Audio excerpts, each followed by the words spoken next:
Now, on 105.9 FM and streaming worldwide on the WMAL app. O'Connor and Company. It's 5:06 this Thursday morning. It's the 10th day of April, and it's like a new world out there. It's like a new day. Let me just quickly say, as there were a lot of other political commentators and so-called news entities and organizations who were telling you that the sky was falling and that it was the Great Depression, was the end of the American economy, and you should panic. If you've been a regular listener of this show since the tariff announcement, you've been hearing one message pretty much every day, which is, guys, don't worry, this is really all about China. This is the way to get a showdown with China. It's mano a mano now with China. And yesterday's announcement, pausing the tariffs for 90 days, retaining 10% on all the other trade partners, but really focusing on what's going on with China. That's kind of exactly what we've been expecting. It's exactly what happened, and the market certainly responded. We're going to talk about all those things from various angles this morning, as well as some other aspects of our daily political and news life that affects us, like at 7:05, Mark Krikorian for the Center for Immigration Studies. At 7:35, Tommy O'Connor, no relation, O'Connor Plumbing. We're going to talk about some opportunities for building some domestic labor opportunities here, where working with your hands is cool again. 8:05, KT McFarland, who was the first person to sort of let us all know, guys, don't worry about all this. This is China. She can do a victory lap. And then at 8:35, former governor of Maryland, Bob Ehrlich, talk about, what we can do now in Maryland to sort of pick up the pieces. That's all ahead. But first, it's a warm welcome back to our traveler friend who's just been jet setting and all around the planet and changing the world one IPO at a time. The one and only Mercedes Schlapp. Welcome back, Mercy. It's been like 4 weeks, I think. No, it's been like 3 weeks. I feel horrible that I've not been here. Like but I was not going to miss it, Larry. It's great to be back. But it's been pure one CPAC craziness after the other in a good way. So. Well, and as usual, we have with tariffs. that kind of travel, and that kind of schedule and that kind of news cycle to stay on top of, and of course, you got sick. But that's fine. I know. I was great. like, Larry, where is my hot cup of tea? But yeah, I know. That was more doing college visits with one of my daughter, and it was up north, and I just was like, why are you not going to college down south? Like, I'm a Miami girl. I need sun. I need to be near the beach. No, that's not my third I do child. feel But fortunate that's okay. that my child in college right now is in San Diego, and it is very nice to go out there and visit. Yes. I must say, in La Jolla of all places. That just sounds perfect. Actually, I wanted to ask you because first you were in Israel, right? Yes. You were out in New York for the Newsmax IPO, which that's very right. cool. See, you know my schedule better than I do. I almost had like a blank. I was going, what was I doing? I can't even remember what I did yesterday, which I'm sure most of our listeners feel that way. Yes.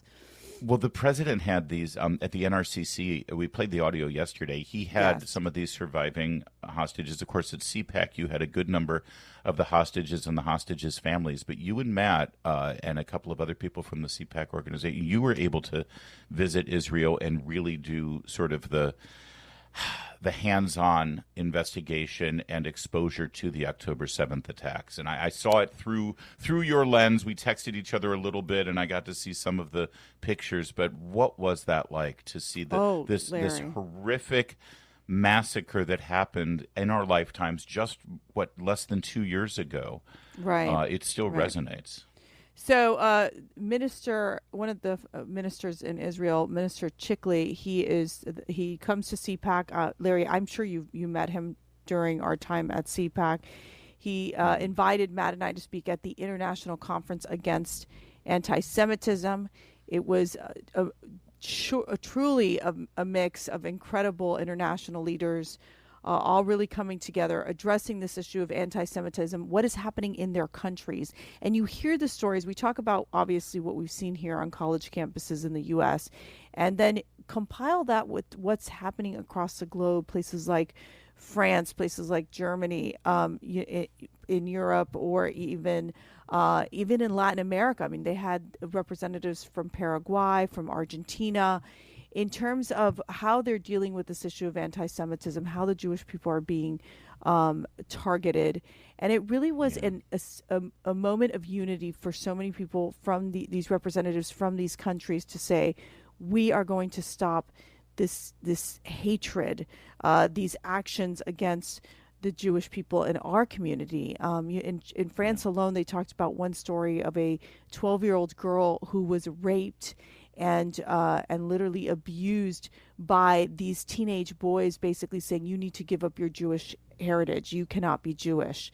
And just stories like that you're just, the rabbi that got stabbed in France and killed. I mean, just horrible stories about what's happening across the globe. And then during that time, we went down to southern Israel near Gaza, Sderot, and that was one of the areas where the Hamas was able to penetrate into that town basically in search of killing the Jewish people. Yeah, and they went door to door people. Door to door. And then we saw the 20-minute video. There's a 40-minute video as well where Hamas they took all this footage of IDF had this footage of the home cameras, the victims, the families handed over some of these videos, and then the Hamas body cams. That literally, Larry, it is, once you watch that, you basically are like, there's no way to negotiate with these terrorists. There's no way. I mean, their whole point is praise Allah, kill the Jews, kill as many Jews as you can. Child, mother, father, grandparent, does not matter who they are. And it was just so sickening and so heart-wrenching. And we spoke to a lot of and listened to a lot of the stories of the individuals who were basically running for their lives, trying to survive, and then, obviously talking with them of many of their family members who were killed either at the musical festival in Nova or down at the kibbutz. And it was just I mean, it was so heart-wrenching and so demonic that what you hear, how these see what happened on October 7th. And I can't imagine, and I do want to do this tour. It needs to be done. A part of me, I know that they try to keep this footage in a pretty close hold because out of respect to the victims, but part of me thinks that they should just release this across the planet so that everyone can see this and everyone can know. But I understand their reluctance to do that. I hate that this has to also be talked about in the perspective of domestic politics and elections, because both political parties, the vast majority, everybody in America should recognize who the threat is, who the victims are, who the innocent people are, and what side we should be on. But sadly, hearing all of this, I still have an overwhelming feeling of anger that within almost days of that massacre, the Biden administration was trying to equivocate.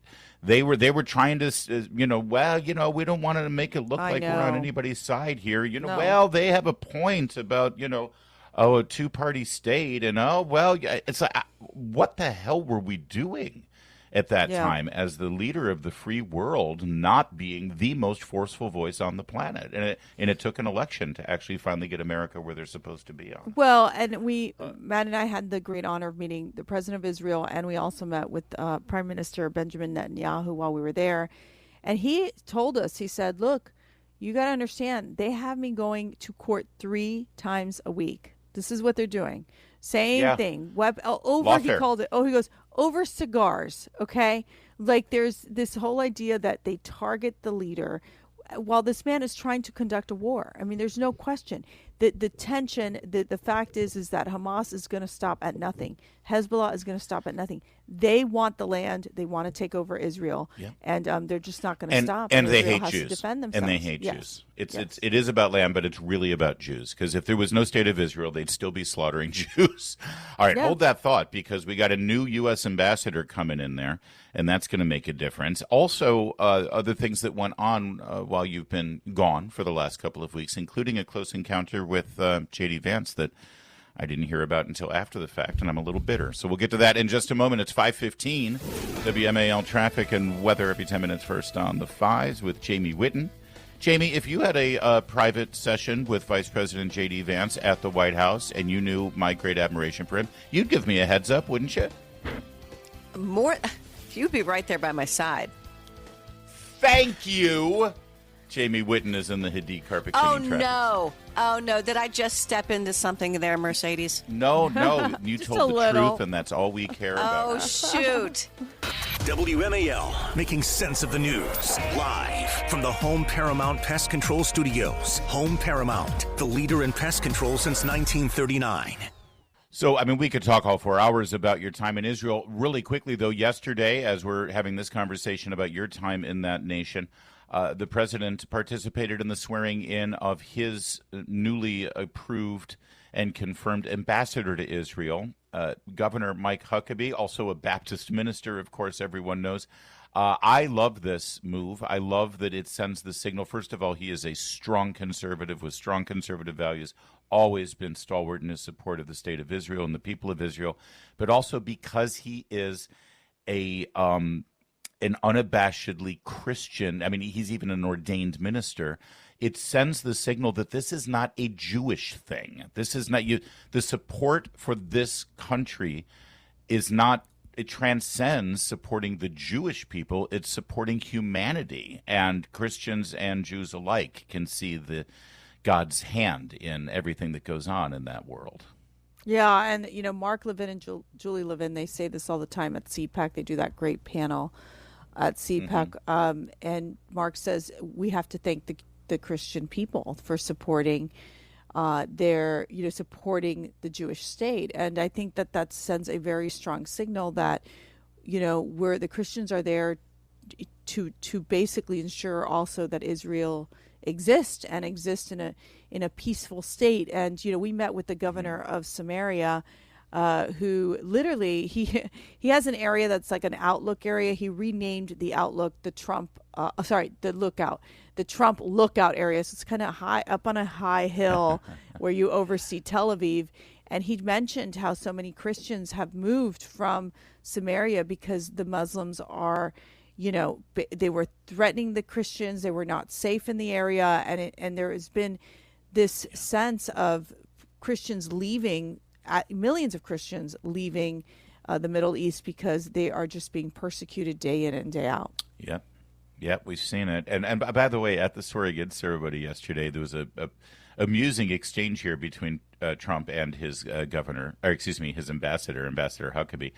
Take a listen to this. Yes, sir. So the Senate confirmed Governor Huckabee to be your next ambassador to Israel earlier today. That's his commission as ambassador.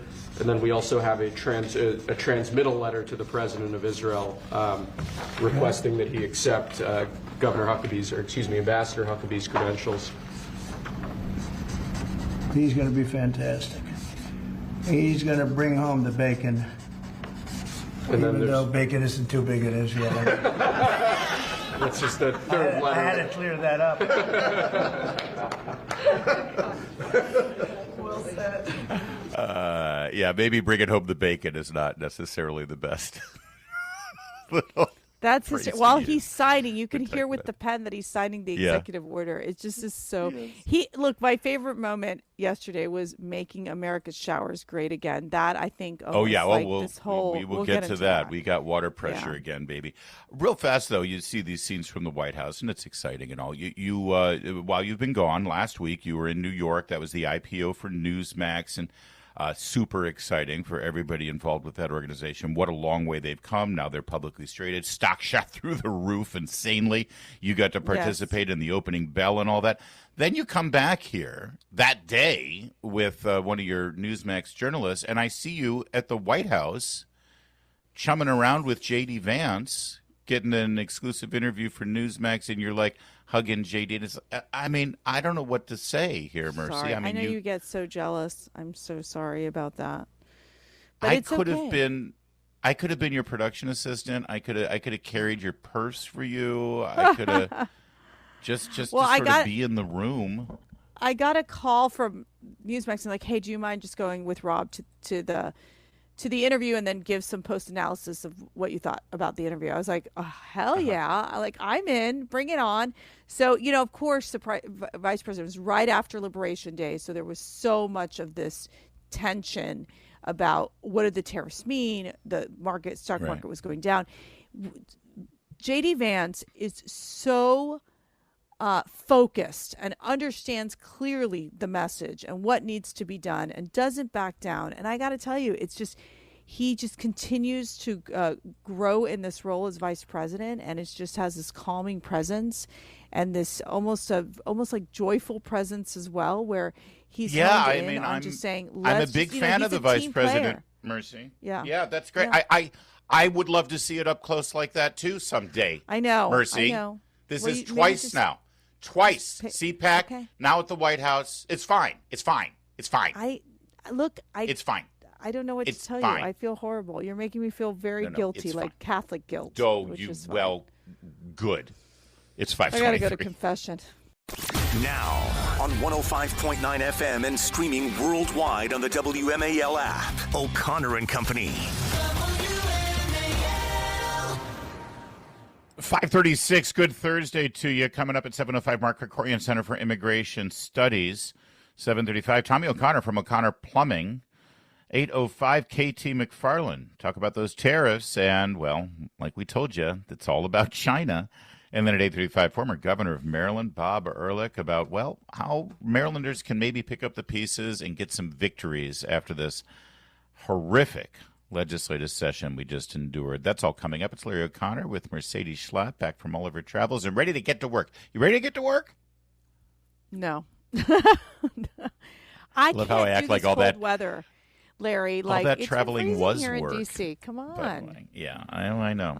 Can so take the cold. girl from Miami. Can't take her out. So what a day it was yesterday. So again, it's not for the purposes of being taking a victory lap, because this show is not about me and my observations. It's about all the great guests and the great minds that we bring in here so that I can ask the questions that I think you're asking and learn something. And it really was. So last Wednesday was the Liberation Day thing, right? Wasn't that Wednesday, or was it Tuesday, where they signed all the tariffs, right? On Thursday morning, after all the fallout, after all of the people with their hair on fire and everything, we had KT McFarland on this show. And I said to KT, I said, KT, I see all of these tariffs across all these other countries and all around the world, but I mean, I've been listening to you for years. This is really all about China, isn't it? And she said, this is all about China. Don't be distracted. The other countries are going to sort itself out.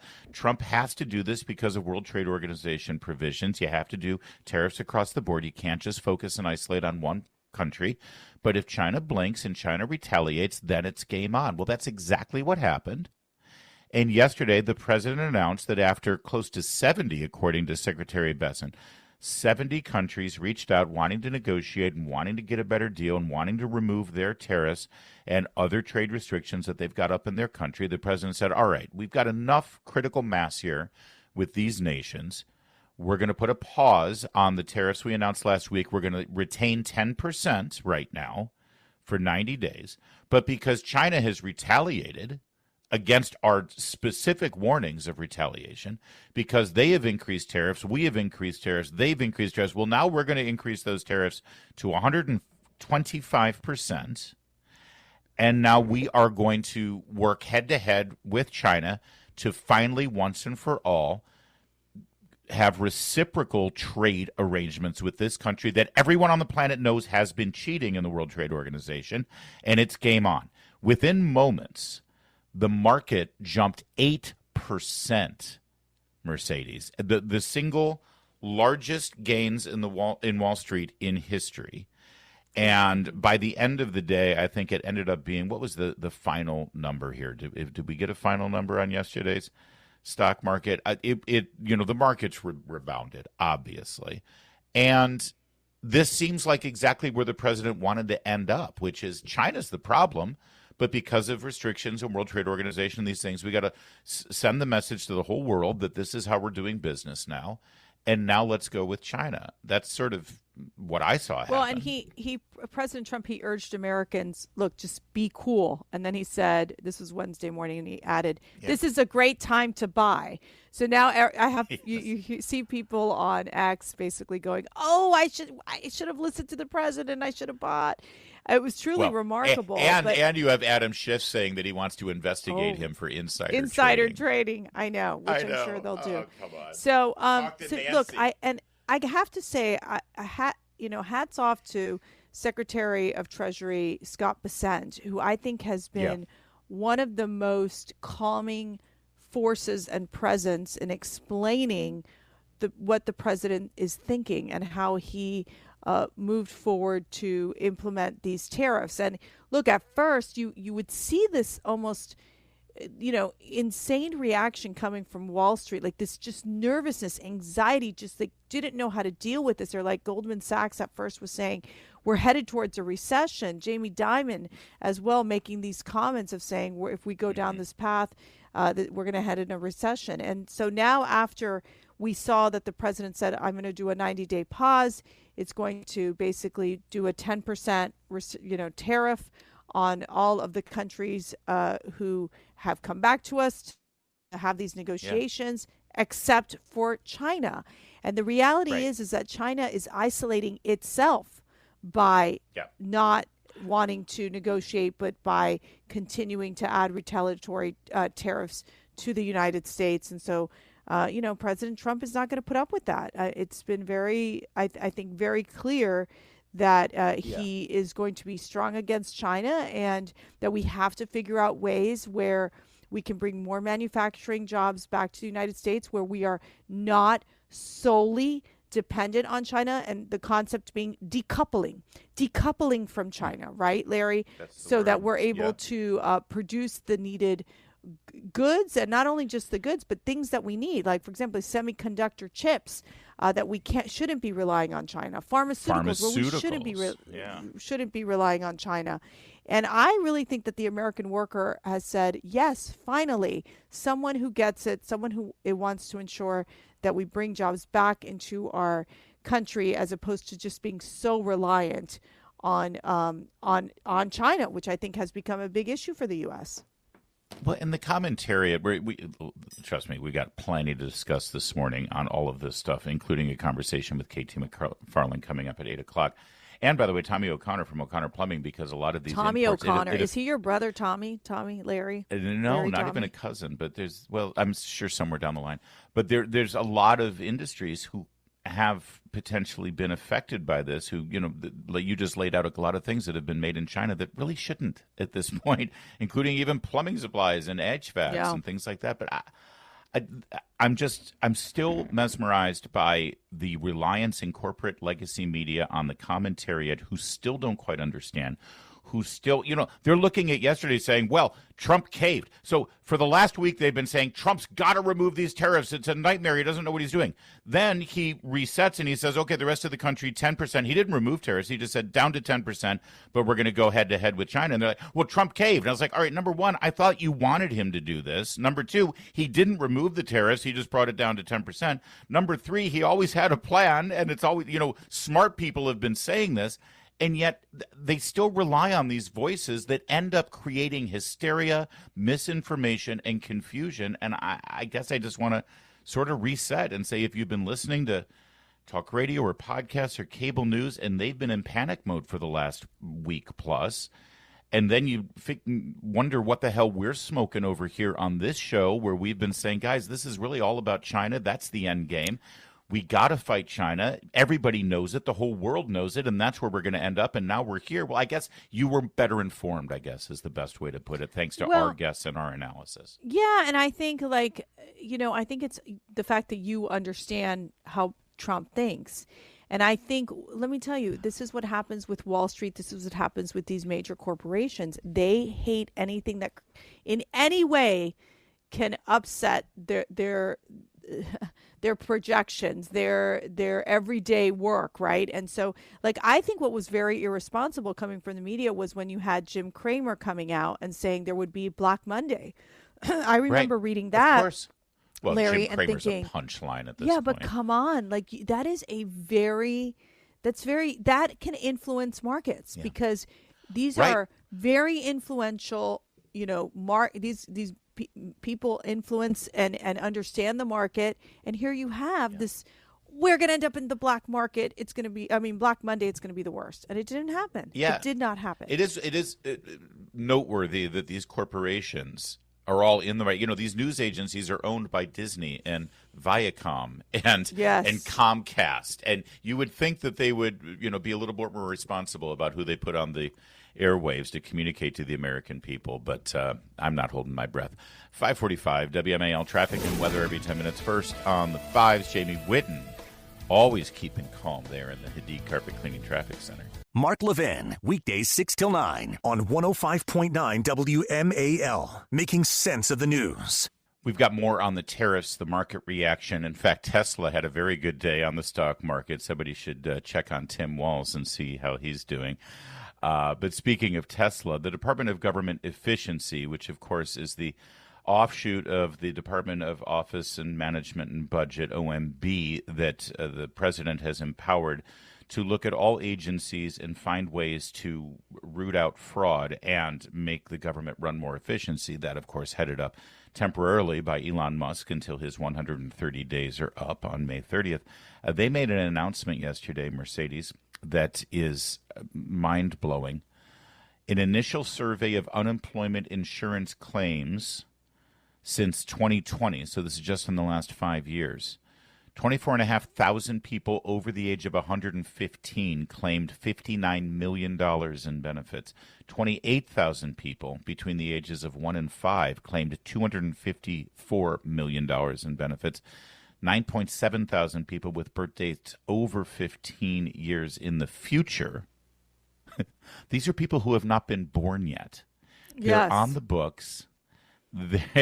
They will not have been born for another 15 years, and they have claimed $69 million in benefits. As Elon Musk summarized, your tax dollars were going to pay fraudulent unemployment claims for fake people born in the future. So crazy that I had to read it several times before it sank in. Well, and I think that, look, and DOGE is really getting criticized by the left. And I find it to be so odd. It's like, shouldn't the Democrats be in support of getting rid of any sort of fraudulent corruption, anything mismanagement?